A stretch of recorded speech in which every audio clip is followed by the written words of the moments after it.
di sini saya buka satu sesi saja, satu sesi tanya jawab dengan 4 penanya. Saya tidak ingin angkuh, 2 untuk Kanda Dr. Saiful Hamdi dan 2 untuk Kanda Zainul Yasni. Untuk teman-teman yang ingin bertanya silahkan angkat tangannya ya. Sedikit Kanda, ada 2 pertanyaan. Yang satunya untuk Ayahanda Saiful Hamdi, satu juga untuk Kanda Yasni. Mungkin terkait dengan tema kita memperkokoh spirit cinta teguh pada agama dan cinta kokoh pada negara. Namun saya di sini mengambil sedikit pertanyaan terkait kita dengan ber-NWDI. Apakah kemudian ketika kita melihat keadaan kita pada saat ini, kita ber-NWDI, saya sedikit mengutip wasiat dari Bapak Maulana, kalau tidak salah mohon diluruskan Kanda Ramli, yang mengatakan bahwasanya NW alat penegak iman, penegak takwa ajaran Tuhan, bukan alat mencari makan, mencari kursi, melelang iman kalau tidak salah.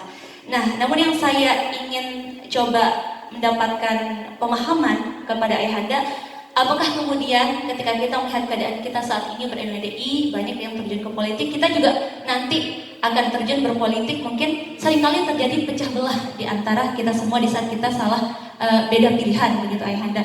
Kemudian yang saya tanyakan adalah apakah hal ini, wasiat dari Bapak Maulana ini sudah sesuaikah tujuan dari Bapak Maulana Syekh ketika kita ber-NWDI atau bagaimana Ayahanda?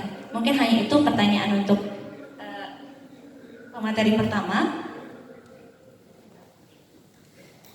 Kemudian untuk Kanda Yasni, karena tadi kita sudah banyak diberikan ilmu tentang kepemimpinan, bagaimana kedepannya kita untuk berproses, terutama di himmah ini.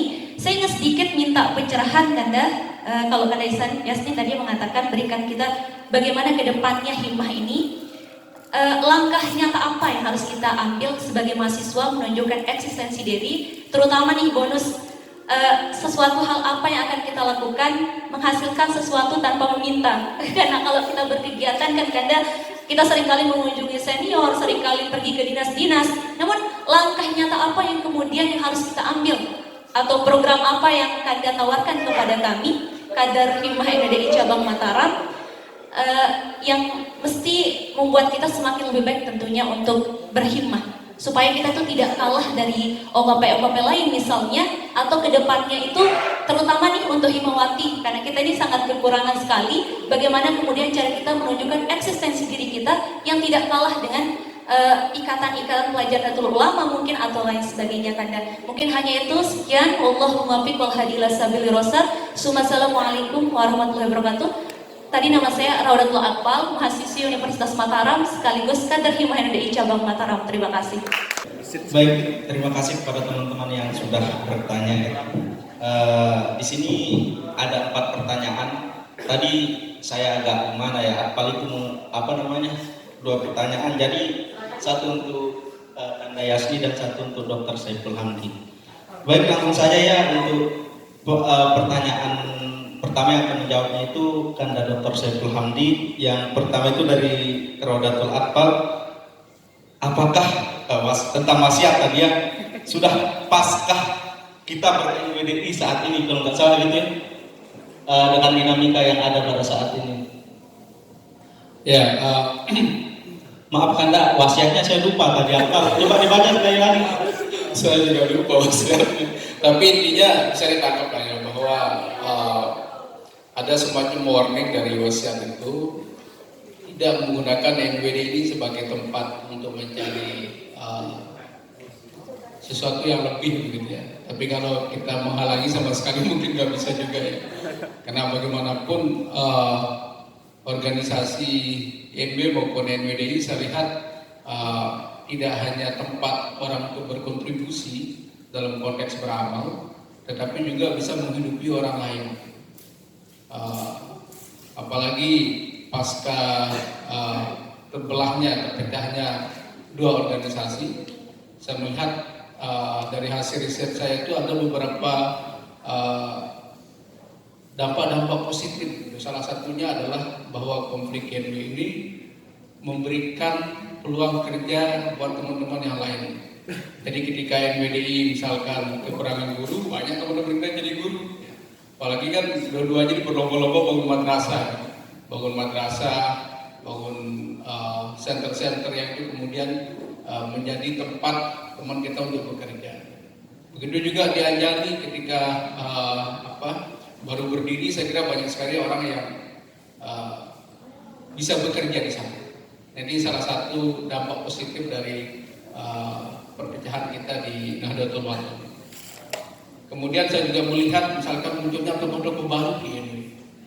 Jadi di Pancur ya, kita tahu banyak tokoh-tokoh baru yang muncul, begitu juga di Anjani. Nah, ini yang kemudian kalau teorinya Louis Koser, kemudian teman-teman dari teori fungsionalisme melihat bahwa ini adalah konflik itu tidak harus kita lihat dalam sisi negatifnya, tetapi ada juga fungsi-fungsi sosialnya begitu.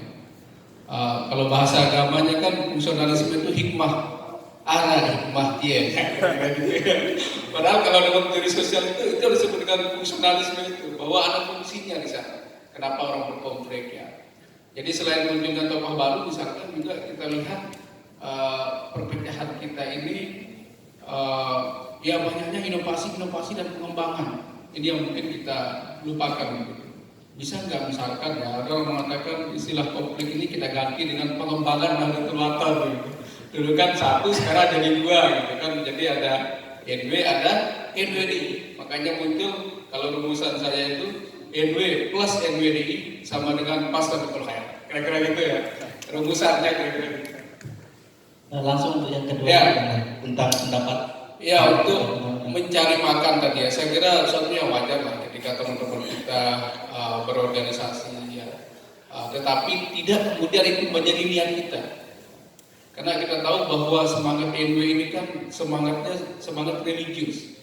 Kenapa kemudian misalkan ya, kalau jargon kita pokoknya NW iman dan takwa. Kenapa tidak dibalik? Pokoknya iman dan takwa, baru pokoknya NW. Tetapi justru kebalik, di pokoknya NW dulu, baru iman dan takwa. Kira-kira kenapa? Apa filosofinya kira-kira? Kenapa kemudian jargon ini justru NW itu lebih depan daripada iman dan takwa? Dalam pikiran saya, bahwa jargon ini ingin menjamin bahwa setiap orang NW itu dia sudah beriman dan bertakwa. Kira-kira gitu ya. Pokoknya NW iman dan takwa. Jadi kalau Anda nggak beriman dan tidak bertakwa, bahwa Anda bukan orang NW. Kira-kira begitu. Bisa juga orang di luar NW bisa menjadi NW ketika iman takwanya bagus. Jemaah tabligh misalkan sholatnya rajin. Kalau adzan kan parah sembahyang gitu kan. Kalau teman-teman yang aliran transnasional ini kan sedikit adzan dia langsung fokus sholat dulu gitu. Kalau kita merokok dulu, sate dulu gitu kan. Karena ternyata kita punya penafsiran yang berbeda tentang sholat. Ketika misalkan sholat-sholatu ala waktiha, kalau penafsiran teman-teman jamaah tabligh ini kan sholat harus tepat pada waktunya. Kalau kita kan sholatu ala waktiha, sholatlah selama masih ada waktu. Walaupun di akhir-akhir kita sholat gak apa-apa, kita masih ada waktu. Ini yang saya lihat ya. Artinya bahwa kemudian ini kita kaitkan dengan politik ya. Jadi politik ini menjadi realitas yang tidak bisa kita pungkiri. Bagaimanapun politik ini adalah pengabdian untuk membangun bangsa. Jadi teman-teman melihat bagaimana kekuatan partai politik mengatur bangsa kita. Kalau dikuasai partai itu oleh orang-orang yang katakanlah uneducated, tidak punya visi kebangsaan, maka muncullah korupsi di mana-mana. Jadi saya kira PR kita, dan ini yang ditunjukkan oleh Maulana juga. Coba kita lihat simbol NW itu. Dari mana simbol NW? Bulan bintang. Ya, walaupun kalau saya pikir-pikir itu pasti coba lihat logonya Masyumi. Jadi Masyumi itu logonya adalah bulan bintang, tapi nggak ada sinar limanya. Nah, ini menandakan bahwa keterlibatan Maulana di politik itu juga menandakan bahwa NW ini banyak terinspirasi oleh partai politik. Termasuk logo NW ya, saya nggak tahu sejarahnya di mana, tapi itulah yang saya lihat. Coba lihat, logo NW itu pasti mirip dengan logo Masyumi. Dan Maulana sendiri sangat ya salah satu pentolan lah di NTB ini menjadi tokoh Masyumi dulu pada zaman Bung Karno. Muhammadnya matahari juga. Muhammad itu ada bintang-bintang juga. Ada bintang. mungkin simbol keislaman kayak secara umumnya Islam, tetapi ya mungkin ada modifikasi. Tapi yang menarik persis sekali loh, kalau simbol RW ini agak mirip dengan Partai Masyumi. Nah, untuk konteks sekarang bahwa kenapa kemudian politik itu sangat penting, karena di era demokrasi pasca reformasi 98 ini, pilihan kita dua sekarang. Kalau tidak berpolitik ya dipolitisir. Apakah teman-teman mau dipolitisir? Pasti enggak ya. Dan orang melihat begini, kadang-kadang kalau orang punya jabatan di politik, itu kadang-kadang malah lebih memperkuat posisi yayasannya. Makanya saya membagi Islam salah satu ada 4 kemarin ya. Jadi ada Islam syariah berbasis kultural. Ya. Jadi ada sekarang kan banyak simbol-simbol adat, tapi orangnya tetap sholat. Kemudian ada juga Islam syariah berbasis spiritual, kelompok-kelompok tarekat yang muncul di daerah kita di Lombok. Kemudian ada juga Islam syariah berbasis tekstual, ini yang salafi nih, sedikit-sedikit kalau nggak ada hadisnya bid'ah. Jadi semua dianggap bid'ah. Karena mereka menuhankan hadis, menuhankan Al-Quran, bukan menuhankan Tuhan. Ini beda ya, perlu diingat. Banyak orang salah kaprah, dia menuhankan hadis, bukan menuhankan Tuhan. Kalau nggak ada di hadis, nggak boleh. Ini kan keliru juga, Tuhan nggak mengajarkan begitu. Nah kemudian ada juga Islam syariah berbasis politik. Nah ini kemunculan dulu di ranah politik, saya kira juga menjadi hal yang positif, gitu, menjadi edukasi kita, contoh kita.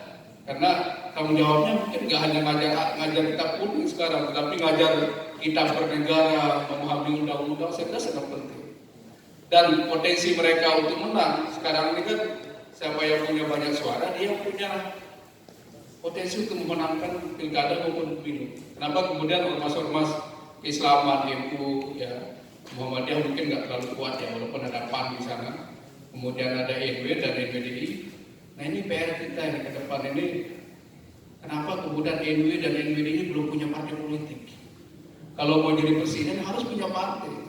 Karena kalau di partai orang susah ngelistir kan. Kalau suara 3 juta misalkan itu ambang batas parlemen thresholdnya, saya kira NW ini kecil lah untuk 3 juta. Apalagi kita udah punya cabang di seluruh Indonesia. Makanya dari dulu saya pikir kenapa NW dan NWD ini tidak punya partai politik. Yusril mendirikan partai, Amir Rais, Maulana sayang sekali belum, bapak duluan sebelum reformasi, mungkin bisa aja beliau dirikan partai politik. Nah itu mungkin jawaban saya yang dari siapa tadi? Rorajol ya. Kemudian teman kita tadi menanya permen dikti yang ribut-ribut masalah seks bebas. Mungkin ada 2 kita garis bawahi di sini. Seks bebas dengan seks pranikah. Jadi kalau seks bebas itu dengan siapapun, yaitu seks bebas. Tapi kalau seks pranikah, orang hanya berhubungan seks dengan pasangannya, tetapi dia belum menikah. Dan ini saya kira banyak lah terjadi di Indonesia. Kita tidak perlu munafik. Di kampus-kampus juga banyak kan. Anak-anak kos. Iya, apalagi ada pelecehan seksual, ini parah lagi. Kalau suka sama suka ya, ini kan lintarogil kalau bahasa fikihnya. Ya. Tapi begini ada yang benar. Ketika saya kunjungan di Emory kemarin di US, di kampus kota Atlanta, ya, jadi kampus. Jadi salah satu yang sangat membanggakan kampus di luar itu kan perpustakaan. Orang di sana sampai 24 jam, mungkin Mas Hasim bisa cerita banyak. Kemudian bisa di sana kita ngopi santai gitu ya. Jadi saya lihat ada kondom di sana di perpustakaan. Saya pikir ini ada apa ini gitu kan. Nah, memang kita punya nilai yang berbeda. Kita punya nilai yang berbeda. Mereka dikasih pilihan. Ya, kalau kamu mau melakukan hubungan siapa peduli gitu. Tetapi tolong kamu pakai alat pengaman supaya kamu nggak kena penyakit. Nah ini edukasi yang di mereka. Ya tentunya kita juga punya nilai yang berbeda. Kalau kita kan sangat preventif, nggak boleh. Walaupun banyak yang melakukan, tetap aja kita bilang nggak boleh. Tetapi kritik saya begini. Ketika di sana perpustakaannya sangat sampai 24 jam ya pada waktu tertentu, Kalau malam, kalau mungkin hari biasa ya sampai jam 10 malam mereka santai bisa ini. Kalau kita kan perpustakaannya tutup jam setengah 2 udah tutup perpustakaannya, udah sepi. Udah apa yang mau kita pelajari? Kita khawatir, misalkan ini kita berlakukan jam malam, selalu kita khawatirkan bahwa orang melakukan hubungan seks, pacaran. Kekhawatiran kita kan mereka ini gak masuk surga, ya enggak? Padahal yang khawatir belum tentu juga masuk surga, ya. Dia yang khawatir ini yang khawatir kan? Dia khawatir sama orang lain. Orang lain takut kalau dia berzina, melakukan hubungan seks, takut orang itu gak masuk surga. Dia sendiri belum tentu masuk surga, ya enggak? Enggak, artinya begini, kapan kemudian sekelas kampus Indonesia itu bisa mencontoh budaya belajar di barat. Kita rapikanlah persoalan seksualitas, itu kan hubungan masalah pribadi lah saya kira. Walaupun agama kita mengajarkan. Ya, jadi artinya begini, kalau misalkan budaya membaca di perpustakaan, kita kumpul di sana, dong gimana cerdasnya bangsa ini? Ini kampus Indonesia ini belum sampai, kalau kita di barat jauh lah menurut saya. Sekelas UGM, UI, perpustakaannya ya masih jauh. Kita bisa pinjam sampai 15 buku di Indonesia ini, kita bisa pinjam hanya 1-2 buku, itu pun harus di warning ya, 2 minggu harus balik. Ini makanya kenapa kampus Indonesia juga maju. Hanya menjadi ya gedung yang sepi kalau saya lihat. Nah di barat itu yang jadi orang barat itu bangga kalau misalkan kita nyari literatur itu ada di sana. Mereka sangat malu kalau misalkan ada referensi nih, saya mau nyari tentang Jamaah Tabligh misalkan ya. Ternyata perpustakaan di Emory itu lengkap semua dari A sampai Z Jamaah Tabligh. Dan itu susah kita temukan di Indonesia. Jadi perpustakaannya enggak. Kita nyari NW pasti ada. Jadi semua literatur itu diupdate ya, luar biasa di sana. Sehingga pengetahuan itu ya diskursusnya berjalan terus. Kita ini kadang-kadang jadi dosen, ya mohon maaf, teori yang dulu itu terus kita bahas kan. Jadi ya kritik saya juga lah sebagai dosen, kadang-kadang ya dosen kita karena gajinya kurang, ya nyambi pekerjaan lain. Baca buku juga ya seadanya. Walaupun ya saya melihat banyak teman-teman kita yang kadang-kadang mengajarkan literasi gitu. Ya kritik saya mungkin literasinya ya perlu kita ubah. Nggak bisa kita jual orang pernah baca, sekarang baca buku susah. Mungkin baca buku lewat HP lebih gampang, lewat iPad mungkin bisa lebih tertarik buat mereka. Kita aja baca buku males kan, malah kalau baca HP ya baca buku di sana mungkin lebih asik kan. Diselang-selingi nonton YouTube gitu kan. Bisa nonton yang lain gitu. Nah ini permennya ini saya belum baca ya. Apa bunyinya itu permennya? Bisa diambil? Kemarin tuh bunyinya pasal 5 ayat 2 tuh bunyinya tuh kalau nggak salah membuka pakaian korban tanpa persetujuan, itu bunyinya. Apa? Membuka Pakaian korban tanpa persetujuan. Yang dimana kan kalau yang kalimat tanpa persetujuan itu kan tafsir kan. Kalau yang yang ya kasus cadar maksudnya. Kasus cadar ya maksudnya. Tanpa persetujuan, nanti kalau setuju seperti aja. Buka pakaian tanpa persetujuan. Berarti pemaksaan juga boleh gitu. Kalau si orangnya setuju dibuka pakaian, tanya aja dong. Gitu. Kayaknya perlu kita bedah ya, perlu kita baca. HP saya lagi mati, gak bisa saya baca ya, permennya. Tapi menarik lah saya kira, kita bisa bandingkan nilai-nilai kebebasan di barat itu dengan nilai-nilai ketimuran kita. Tapi kadang-kadang saya lihat kita ini cukup bebas, tapi gak berani kita ekspos di publik. Jadi seks pranikah itu biasa lah, anak kos tidur bareng ya. Saya ke Jogja dulu, ini saya cerita nih, tahun 98 saya ke Jogja. Saya mencari sepupu saya, bahkan sepupu saya ini orang kampung juga dari Polobok yang rajin sholat lah. Tiba-tiba saya ke Jogja tahun 98, saya ketuk pintunya kan. Assalamualaikum, ini ada orang membawa kita, ini ada saudaramu nih. Lalu ada suara dari dalam, bentar, diketuk lagi, bentar. Nah, jadi ketiga kali ya kita nunggu, ternyata dia sama pacarnya di dalam gitu. Wah, kita kaget juga kan, wah ini Jogja gitu kan. Ternyata itu real gitu loh. Saya kira di Mataram juga banyak ya, di Mataram. Iya enggak? Enggak, maksud saya ini realitas yang perlu kita hadapi gitu.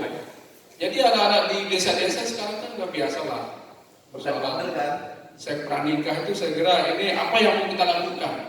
Kalau kita pakai ayat mentok, ya pakai apa yang lain gitu. Ya enggak? Kita mendoktrin orang pinter-pinter sekarang. Kita pakai ayat ini ya. Misalkan kalau mental ayat ini ya pakai yang lain. Artinya bagaimana kemudian ada edukasi di sana. Saya membaca kasus kenapa HIV itu tinggi di Lombok. Karena teman-teman TKI kita ketika di Malaysia, jadi mereka kan disuguhkan ya alam-alam yang abu-abu lah. Bayangkan orang Sasak ya, nggak punya edukasi tentang seksual, dia melakukan hubungan, kemudian dia bawa penyakit pulang ke Lombok. Ini yang lebih berbahaya menurut saya. Daripada kita khawatirkan dia masuk neraka, lebih baik kita khawatirkan ini akan menyebar ke masyarakat yang lain begitu. Iya kan? Terakhir apa ya? Terakhir ya? Udah habis ya? Baik, terima kasih Anda Dr. Saiful Hamdi. Baik, untuk narasumber kedua dari pertanyaan masih dari saudari Raudatul Atfal tadi, ini apa menyinggung kita semua sih sebagai organisatoris ya. Bagaimana kita supaya langkah-langkah apa yang kita lakukan supaya lebih mandiri saat melakukan kegiatan-kegiatan Anda. Ya, baik. Terima kasih pertanyaan yang bagus dan kritis, Raudatul Atfal, sekaligus menampar. Tapi begini, disclaimer ya, menerima bantuan itu bukan berarti nggak boleh. Kita boleh, asal mental kita nggak bergantung di situ. Paham bedanya ya? Beda kalau mental kita bergantung seakan-akan bahwa kita nggak akan berkegiatan kalau nggak dikasih bantuan. Tapi bagaimana ketika kita fokus kita, konsentrasi kita itu adalah movement, pergerakan, halakoh kita, gerakan-gerakan kita, harokah kita, gerakan-gerakan kita, gagasan-gagasan kita. Kalau memang ada orang yang membantu tentang itu, why not, silahkan. Mungkin itu bisa memperluas dampaknya. Jadi berbeda dengan jika mental kita terbentuk dengan ketergantungan kepada itu. Ya. Nah, so how? Gimana cara kita agar kemandirian itu bisa kita miliki dalam berorganisasi seperti itu? Pertama, saya pikir kita perlu memahami tentang spirit literasi finansial itu, yang tadi literasi finansial dan ekonomi, dan sekaligus memahami tentang jiwa entrepreneurship. Jiwa entrepreneurship dalam arti ini adalah bagaimana kita bisa menghasilkan satu profit yang itu bisa digunakan untuk sustainabilitas program tersebut. Organisasi yang paling sukses, saya katakan paling sukses menjalankan itu adalah di Indonesia adalah Muhammadiyah. Muhammadiyah itu punya unit usaha banyak sekali. Per tahun, kalau orang mengatakan Gojek itu Dekakon, dia udah duluan Dekakon lebih awal. Saya katakan ya. Karena per tahun penghasilannya itu 300 triliun. Organisasi Muhammadiyah itu 300 triliun dari usaha rumah sakitnya, pom bensinnya, sekolah-sekolahnya. Karena kalau Muhammadiyah itu semuanya tersentral.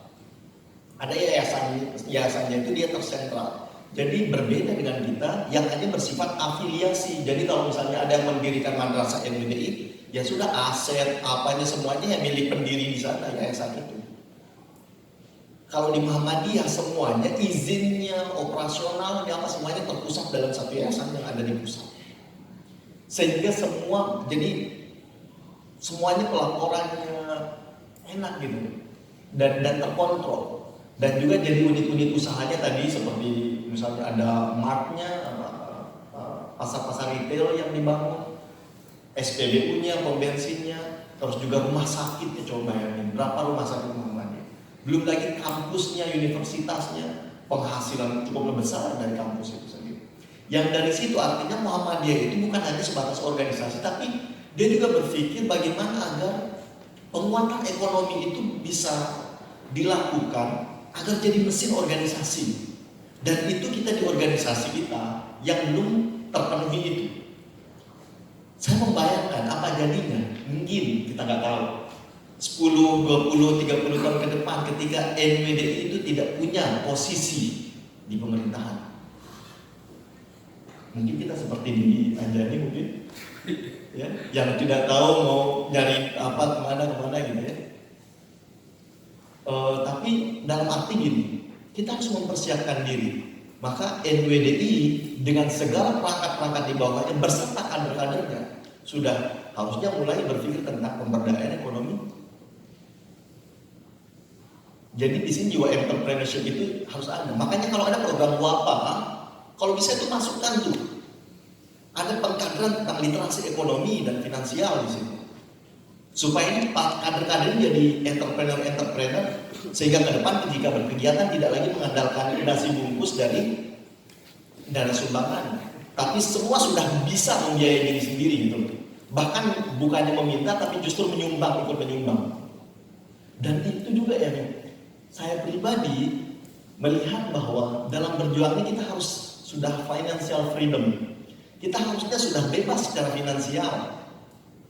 Jadi kalaupun kita ngajar, tadi misalnya masuk nih di kampus NW atau NWDI gitu, nggak lagi di situ tempat nyari makan, tapi tempat pengabdian, nyari makannya lewat bisnis, usaha gitu.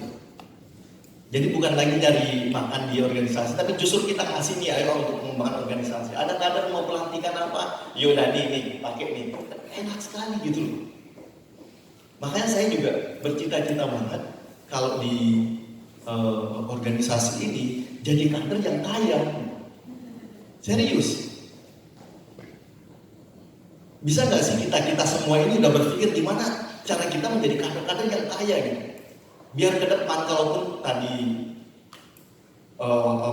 ada istilah kalau misalnya kita nanti tidak punya kuasa lalu kita akan dipolitisir dan tidak bisa bergerak gitu. Karena mungkin kita saat ini tidak berani bersuara, nggak berani apa karena terkungkung idealisme kita itu karena ya onjol Anda di sini udah diam aja gitu kira-kira gitu. Tapi kalau kita sudah secara finansial sudah freedom, saya nggak cari makan kok di situ. Kalaupun dipecat itu nggak masalah. Kira-kira begitu. Nah, jadi saya pun menumbuhkan semangat tentang entrepreneurship itu sendiri.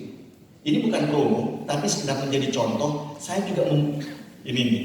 Pernah lihat ya? Saya bikin produk serius, namanya sambal tembeng. Ini lagi hype-hype-nya viral-viralnya. Kalian bisa cek Instagramnya ataupun di Facebooknya. Serius, tapi gini, saya berharap nih, saya itu selalu berpikir kalaupun saya mengajar di kampus, saya sudah membayangkan tidak lagi mengambil gaji, tapi itu sebagai murni untuk pengkaderan, untuk bisa mentransfer ilmu yang saya dapatkan di luar, lalu bisa mendidik para kader-kader itu. Lalu tidak lagi misalnya, oke, beramai-ramai ikut nyalek atau apa gitu, biar nanti di situ dapat manfaat untuk diri sendiri. Enggak, tapi justru bagaimana kita bisa menyuntik organisasi lewat finansial kita. Ya caranya itu ya, jiwa entrepreneurship itu harus dibangun. Jadi kader-kader juga ke depannya tidak lagi bergantung pada mencari makan, menjadikan piring di organisasi, tapi justru menjadikan itu ladang untuk kita berjuang, untuk membesarkan impact dan dampak kita. Ya. Dan itu saya rintis dari awal, ini dari nol. Saya pikir ini penting sekali dan ini zamannya sudah bisa ya. Sekarang saya pun hanya bermodalkan sosial media, saya promosikan, saya belajar juga dari Google untuk bagaimana bikin packaging yang menarik, semuanya kan. Bikin value proposition dan sebagainya agar kita mandiri. Dan ini saya pikir berlaku untuk semua. Berlaku untuk semua, baik secara level individu maupun secara organisasi dan sosial. Kalau kita sudah mandiri secara finansial, aman. Saya kadang kasihan, bang, bukannya misalnya di kampus gitu, banyak dosen-dosen kita misalnya mati-matian gitu untuk nyari jam ngajar apa dan sebagainya untuk dapat tambahan gaji gitu.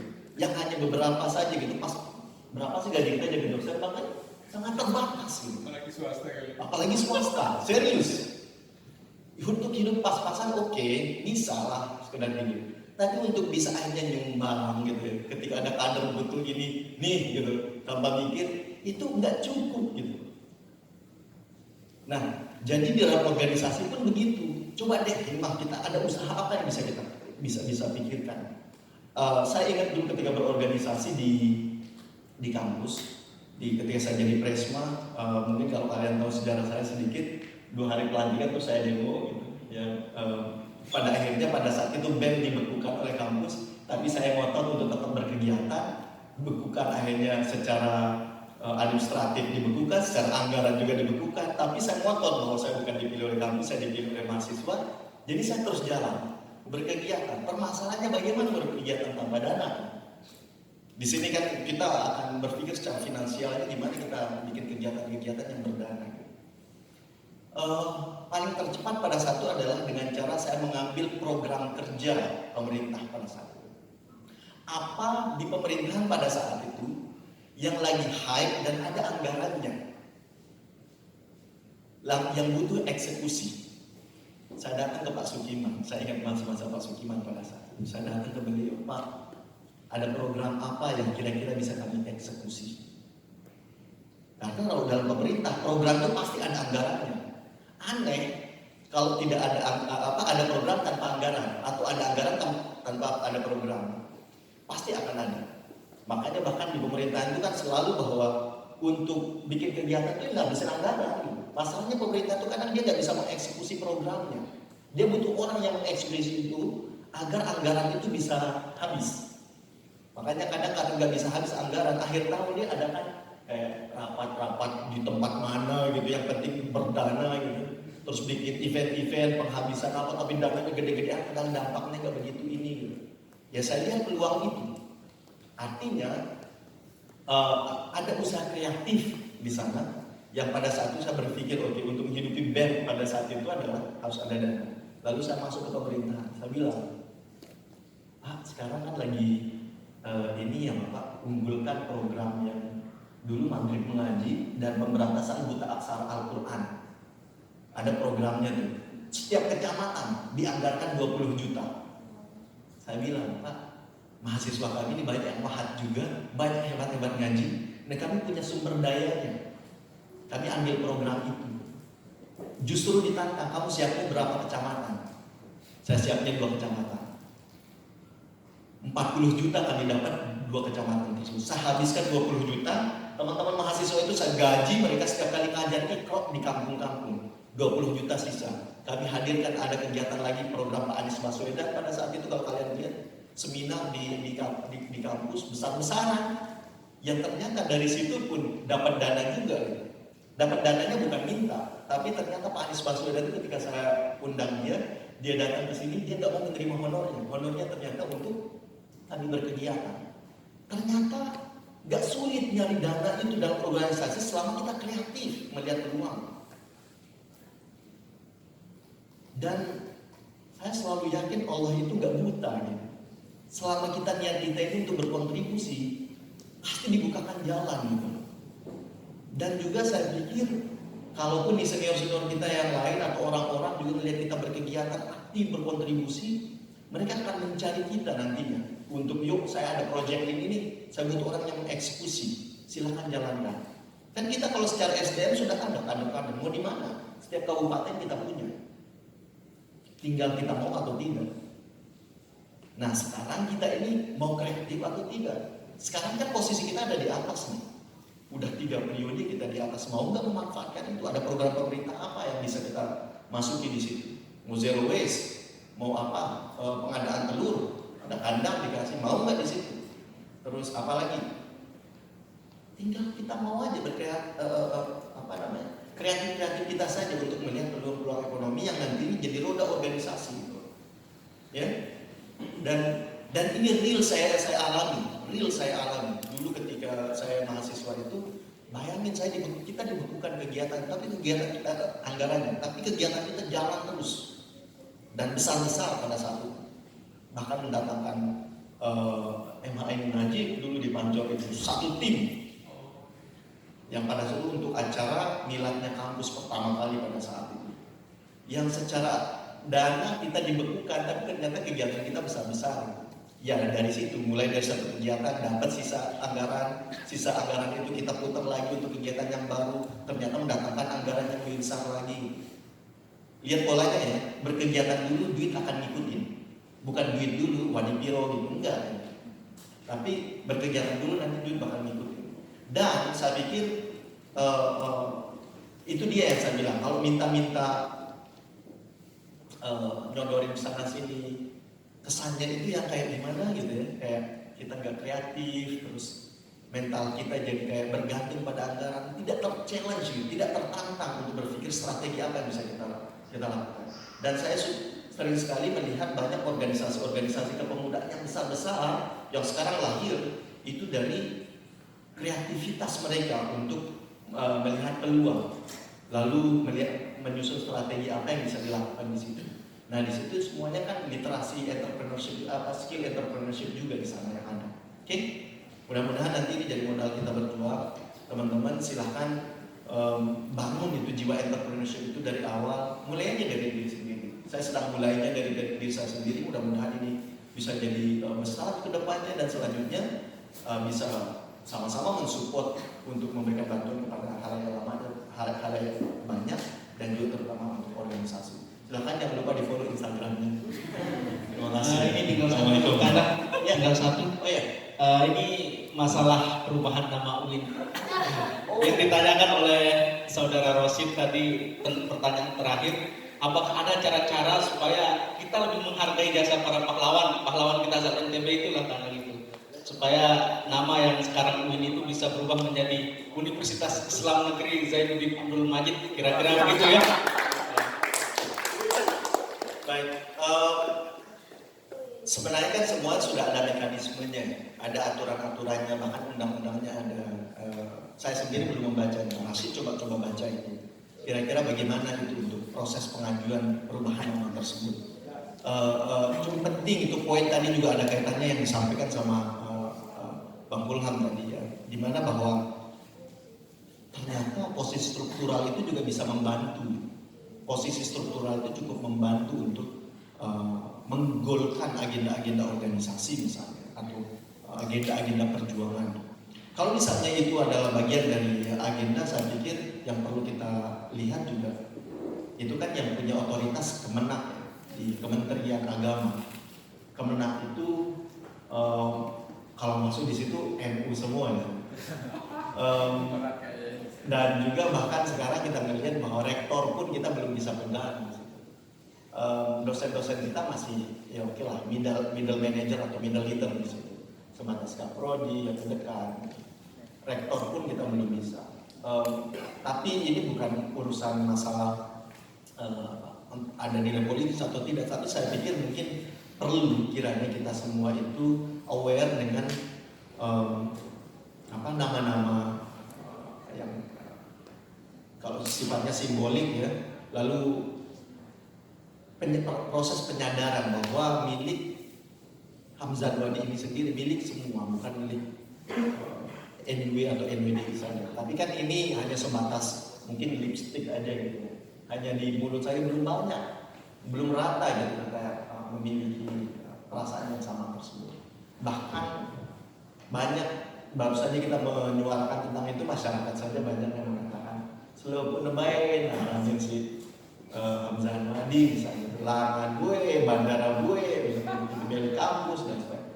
Tapi saya pikir itu otoritas dari pemerintah. Selama pemerintah misalnya melihat itu dan melihat urgensi itu, dan saya pikir juga di banyak di kampus-kampus UIN itu selalu didamai dengan tokoh dari daerah itu.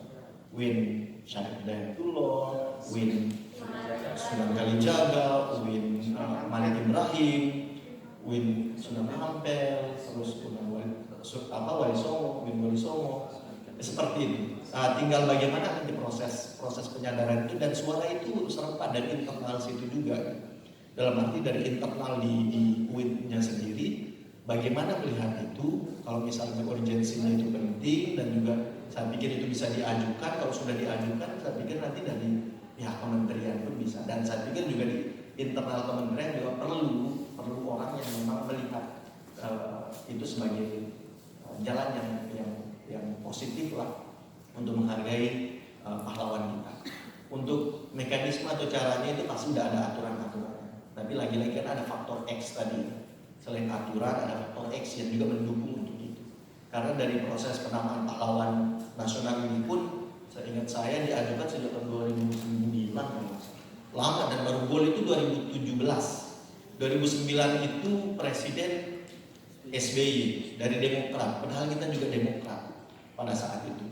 Tapi justru di masa Pak Jokowi yang menggolkan itu, dan ya itulah pentingnya struktural gitu ya untuk mendukung agenda-agenda organisasi tersebut.